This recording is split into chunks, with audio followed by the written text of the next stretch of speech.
Bismillahirrahmanirrahim. Assalamualaikum warahmatullahi wabarakatuh. Waalaikumsalam warahmatullahi wabarakatuh. Para pemirsa dan sahabat beriman dimanapun berada, alhamdulillah kita berjumpa lagi di Ustadz Danu Official Channel. Semoga kita selalu dalam lindungan Allah Subhanahu wa Ta'ala. Amin. Di video kali ini kita akan ngaji lagi bersama guru kita semua, Pak Ustadz Danu, yang sudah hadir di sini bersama kami. Assalamualaikum Pak Ustadz. Waalaikumsalam warahmatullahi wabarakatuh. Amin, amin ya Allah. Assalamualaikum Bang Ji. Waalaikumsalam Batu. Alhamdulillah. Kita langsung aja Pak Ustadz. Langsung aja saya ingin bertanya tentang jika ada seseorang itu Pak Ustadz yang meninggal. Saya pernah mendengar seseorang meninggal karena sakit, kemudian di antara para sahabat beliau atau keluarga mungkin mau menenangkan pihak keluarga yang lain, kata-katanya kadang-kadang mengucapkan ya sekarang dia sudah tidak merasakan sakit lagi dan dia sudah bahagia di surga. Kata-katanya seperti itu Pak Ustadz, bagus sekali. Itu kalau menurut Islam bagaimana Pak Ustadz kata-kata seperti itu Pak Ustadz? Bismillahirrahmanirrahim. Assalamualaikum warahmatullahi wabarakatuh. Waalaikumsalam warahmatullahi wabarakatuh. Amin ya rabbal alamin. Nah, kalimat itu kalimat orang mana itu? Orang muslim atau orang non muslim? Orang muslim juga ada yang berkata seperti itu Pak Ustadz. Iya. Kalau orang muslim berkata tersebut, biasanya orang ini nggak paham tentang agama. Kalaupun mau menyenangkan keluarganya, tidak seperti itu. Jadi bagi kita, kita doain aja, kemudian kita tenangkan. Kalau memang kita itu takziah, ya kita memberi dukungan, kemudian ya memberikan sumbangan kepada yang keluarga almarhum atau almarhumah tersebut. Iya. Memberikan sumbangan, membantu meringankan. Materi boleh, silahkan. Mau materi, uang, materi apa maunya ya, silahkan. Itu juga bentuk kepedulian. Kemudian didoakan aja. Kalau memang bisa menyolatkan, sholati, kemudian didoakan biasa. Nah, bagi ada kalimat, oh dia sudah tidak merasa kesakitan lagi, dia sudah bahagia, ini kalimat yang memang orang tersebut nggak ngerti bahwa sebenarnya seorang yang meninggal tersebut itu sudah mulai babak yang sebenarnya, hidup yang sebenarnya, awal dari apa yang dia lakukan di dunia itu. Nah, malah bahaya sebenarnya. Jadi kalau seorang itu emosional, ya meninggalnya pun pasti ada sakit. Pasti, jarang ada orang emosional meninggalnya itu tidak sakit, itu jarang sekali. Pasti sakit. Nah, bagi yang meninggalnya tidak sakit, ya itu berarti orangnya tipikalnya nyantai atau agak lebih tenang lah. Tetapi bukan berarti tenang atau nyantai atau meninggalnya biasa tidak sakit itu tidak dalam kondisi apa, dia meninggalnya kondisinya bukan dalam kondisi tidak punya dosa, tidak bisa. Jadi pada saat seorang itu meninggal, yaitu diawali dia mulai kehidupan yang asli sebenarnya. Jadi kenapa kita disuruh taat kepada Allah, kita disuruh taat kepada Rasulullah Muhammad SAW tersebut, karena memang nanti baru dimulainya ya setelah meninggal itu. Dari taat, ya sholat, ya puasa, ya sunnah dikerjain, kemudian dari berakhlak yang baik, kemudian bermuamalah, bagaimana dengan orang yang non muslim kita bermuamalah, bagaimana kita bermuamalah dengan orang-orang muslim saudara-saudara kita, bagaimana kalau saudara kita itu salah, kita memaafkan apa enggak, bagaimana jika kita salah kepada saudara kita muslim. Itu kan bermuamalah sehari-hari. Nah, itu yang dicatat oleh para malaikat. Kalau kalimat dia sudah bahagia di sana, sana mana juga nggak tahu dia maksudnya apa. Kalau dia bilang dia sudah berbahagia di surga, dia nggak ngerti, padahal tahapannya itu meninggal, nunggu di alam barzah, nanti menunggu pembangkitan, pembangkitan menunggu hisab. Nah, di situ harus ada perjalanan. Kalau dia udah bilang dia sudah bahagia di surga, nah itu berarti mbahnya dia penjaga surga. Nggak bisa seperti itu ya. Jadi kalau seorang muslim ya harus paham bahwa kematian ini adalah awal kehidupan yang abadi di akhirat sana nanti ya. Bagi seorang muslim, dia sholat tapi dia melakukan syirik, tidak minta kepada Allah, itu sudah dianggap syirik. Menyembah bukan kepada Allah, itu dianggap syirik. Itu harus difahami. Kemudian memintanya kepada yaitu tadi dukun, orang pintar, siapapun yang tidak berbasik pada Allah Ta'ala itu musyrik. Nah, ini amal solehnya habis.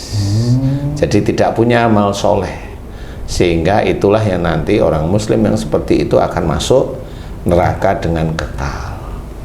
Kemudian diceritakan dalam hadis bahwa besok yang masuk neraka bagi orang muslim, yang pertama adalah ulama, yang kedua adalah wanita. Jadi harus difikirkan, kenapa ulama, kenapa wanita. Nah, bagi ulama-ulama yang lurus, aman-aman aja, lurus ya.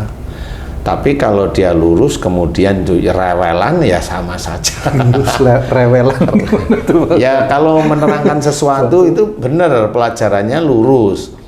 Tetapi pada saat amalan, mengamalkan di dalam kehidupan sehari-hari, rewel, kan begitu. Lurus itu kan ilmunya ya.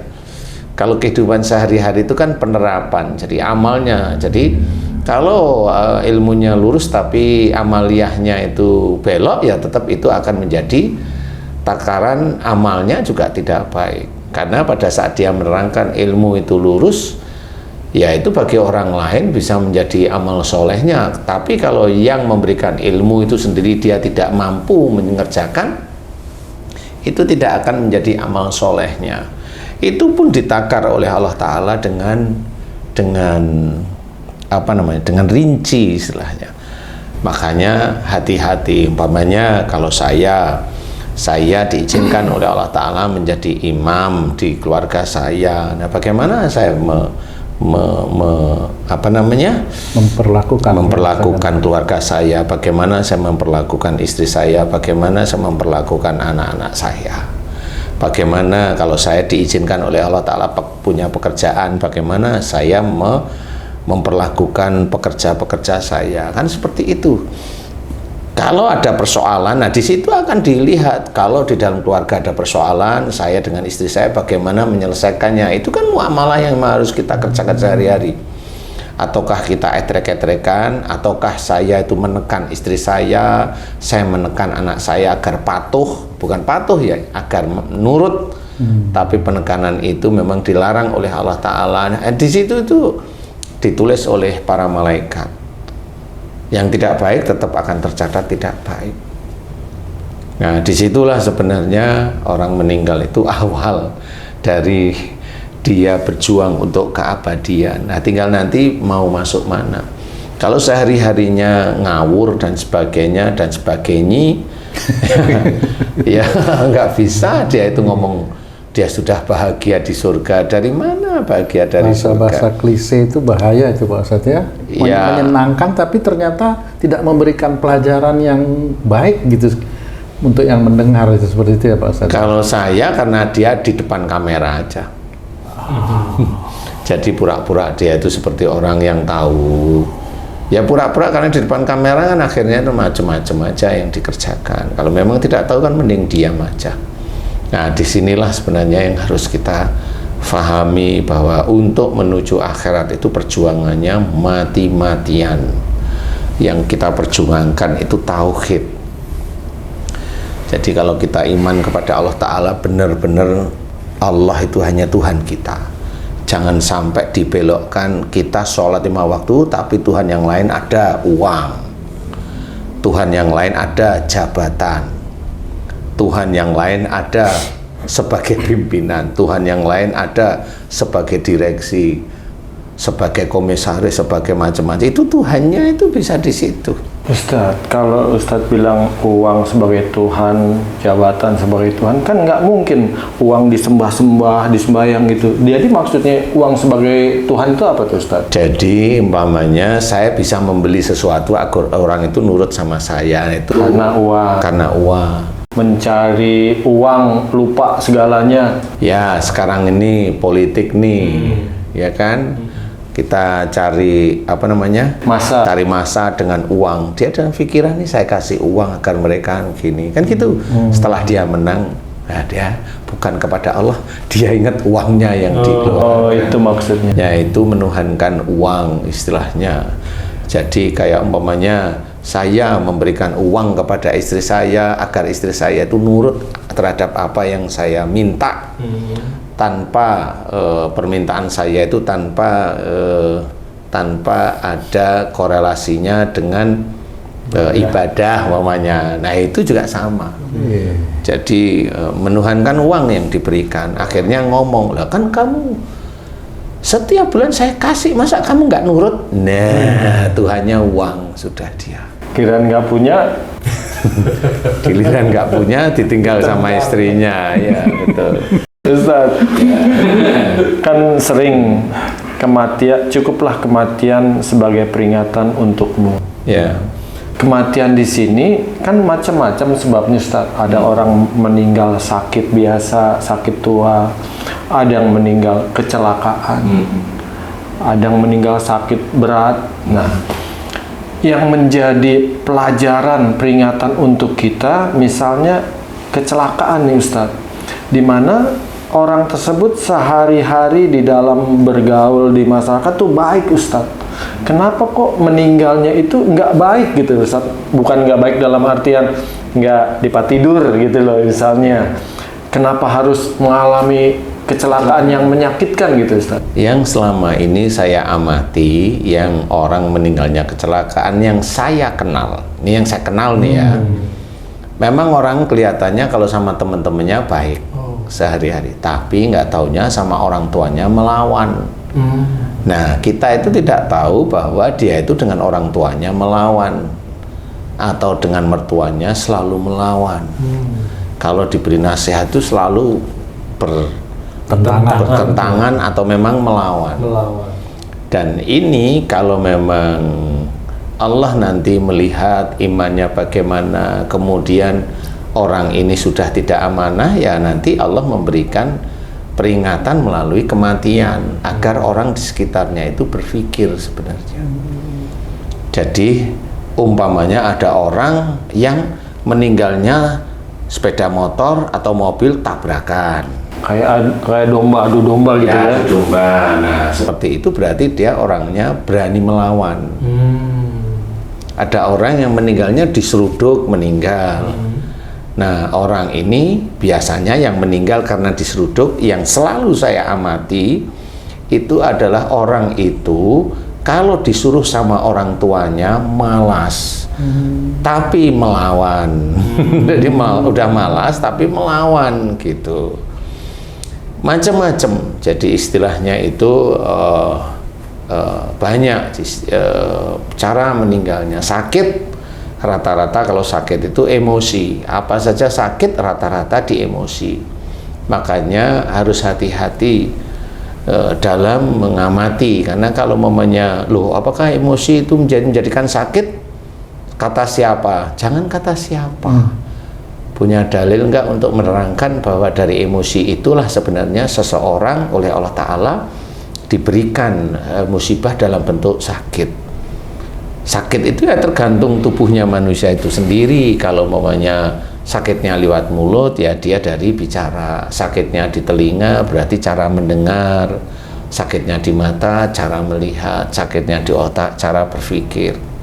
Sakitnya di paru-paru, cara dia mengelola marah istilahnya. Nah, disinilah sebenarnya peringatan itu melalui kematian oleh Allah Ta'ala. Sebenarnya manusia itu disuruh berpikir agar kembali ke jalan Allah. Kalau momennya dia sudah menemukan, oh karena marah orang itu selalu diberi sakit oleh Allah Ta'ala. Nah, cara salah satunya Allah mencabut nyawanya melalui sakitnya. Melalui sakitnya. Jadi bukan sakit itu yang menjadikan kematian. Memang saya berani cerita, belum tentu. Tetapi bisa saja melalui sakitnya itulah Allah mencabut. Seperti itu. Maka di masyarakat meninggalnya kenapa? Sakit jantung. Ya, seperti itu. Meninggalnya kenapa? Sakit paru. Meninggalnya kenapa? Kegemukan. Meninggalnya kenapa? Ya, karena jantung. Iya. Iya, Ci, ya. Ustaz, kalau orang pas menonton ini karena marah dan lain-lain menyebabkan kecelakaan, nah dia mau keluar kota nih sekarang nih Ustaz, apa yang harus dilakukan terhindar dari seperti itu Ustaz?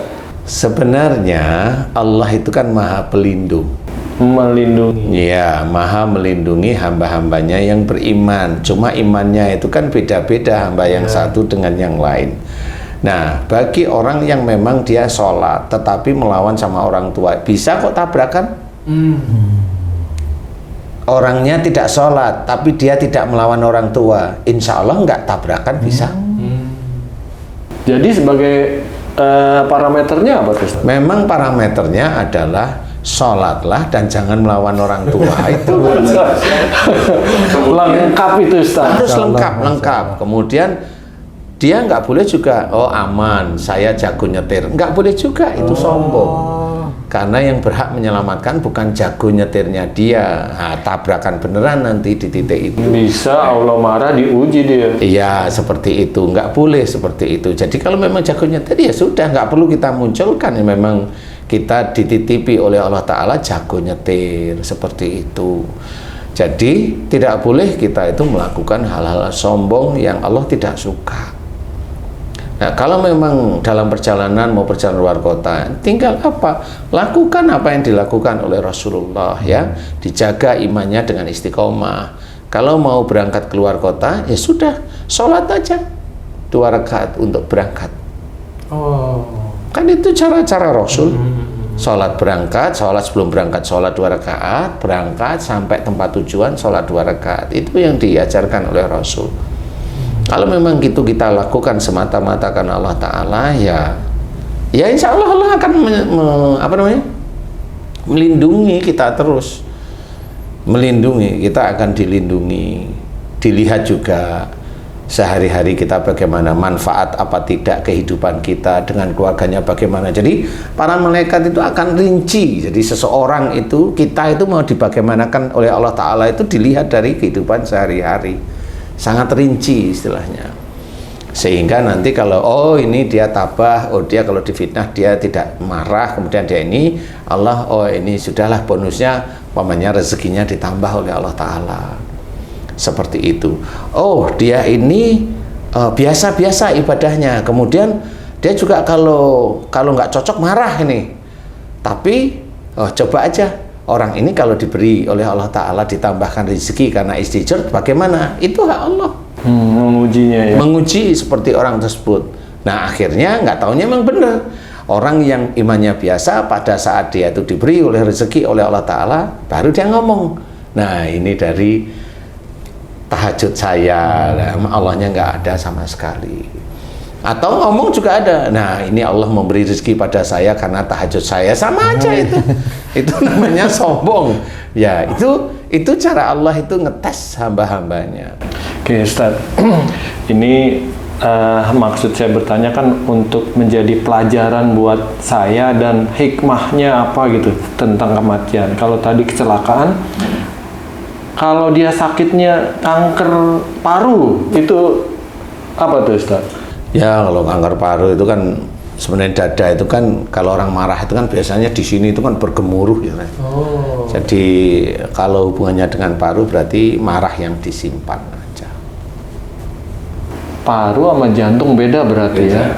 Kenapa paru itu identik dengan disimpan Ustaz? Marah yang mau dikeluarkan aja. Kalau bengkak jantung itu sudah ada sesuatu, kalau menurut saya itu ada sesuatu yang mau dikerjakan yang selalu nggak bisa. Sehingga dia menyimpan marahnya itu, nah itu menjadi bengkak jantung. Paru itu karena menyimpan udara, mengeluarkan udara, jadi itu maksudnya tersimpan. Ya, jadi ngerti ini ada persoalan ini, kemudian dia hanya marah aja. Marah, dengan perkataan itu marah. Kalau jantung itu hubungannya biasanya dengan perilaku, bukan dengan perkataan sehari-hari. Tapi dengan perilaku, mau kerja, nggak cocok, marah. Seperti itu. Kemudian ya melakukan aktivitas intinya kalau jantung. Kalau paru itu mendengar sesuatu marah terus diem, itu rata-rata di paru. Tapi kalau disimpan ya nanti parunya yang bermasalah. Insya Allah, walau. Alhamdulillah. Alhamdulillah, terima kasih banyak penjelasannya Pak Ustadz. Wah, kita harus hati-hati dalam berbicara, nggak boleh Banyak pelajaran tentang kematian yang kita harus pelajari. Ya, baik. Tapi jangan mati dulu baru belajar. Maksudnya orang-orang meninggal tuh sebabnya apa? Pelajaran buat kita supaya menghindari seperti itu. Agar kita menghindari jangan seperti itu. Insya Allah. Para pemirsa dan sahabat beriman dimanapun berada, demikian tadi penjelasan dari guru kita Pak Ustadz Danu mengenai kata-kata yang sering kita ucapkan jika ada orang yang meninggal. Mudah-mudahan apa yang disampaikan beliau bisa memberikan manfaat buat kita semua, khususnya untuk meningkatkan keimanan dan ketakwaan kita kepada Allah Subhanahu wa Ta'ala.